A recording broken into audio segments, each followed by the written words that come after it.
જય શ્રી કૃષ્ણ. શુભ દીપાવલી. આપ સૌને દિવાળીની ખૂબ ખૂબ શુભેચ્છા. 20/10/2025 સોમવાર. મિત્રો, દિવાળીના દિવસે ખાસ તો ચોપડા પૂજનનો ખૂબ મહત્ત્વ છે.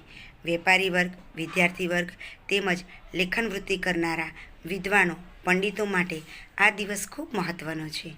આ દિવસે ખાસ ચોપડાઓનું પૂજન કરવા માટેના જે મુહૂર્ત છે તે સવારે 6:30 થી 8 વાગ્યા સુધી, 9:15 થી 10:46 સુધી અને બપોરે 1:30 થી સાંજના 7:30 વાગ્યા સુધી, તેમજ રાત્રે 10:30 થી 12 વાગ્યા સુધી, 12:15 સુધીનું મુહૂર્ત શુભ છે.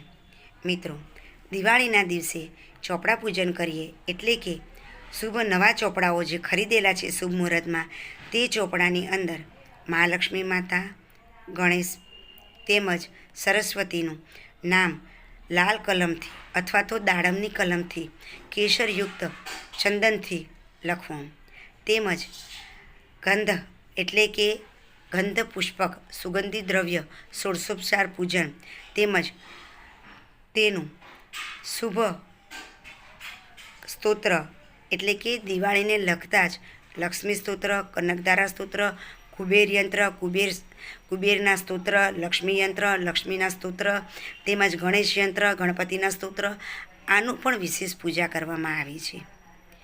મિત્રો, દિવાળીના દિવસે તિજોરીમાં પણ કલમ વડે એટલે કે દાડમની કળી કલમ વડે, દાડમની જે કલમ છે તેના વડે તિજોરીમાં તેને કુબેર યંત્ર સ્થાપિત કરી અને તેની પૂજા કરવાથી વર્ષ દરમિયાન લક્ષ્મીજીની બચત થાય તે અર્થે પણ પૂજા કરવામાં આવે છે.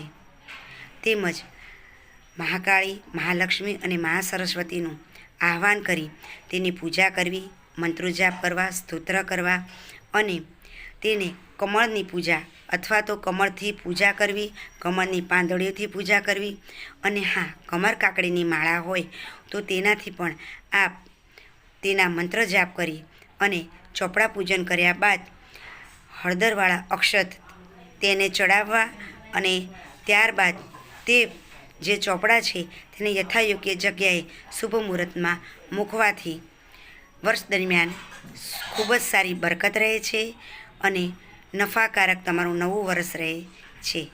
મિત્રો, દિવાળીની ફરી એકવાર શુભકામના. જય શ્રી કૃષ્ણ.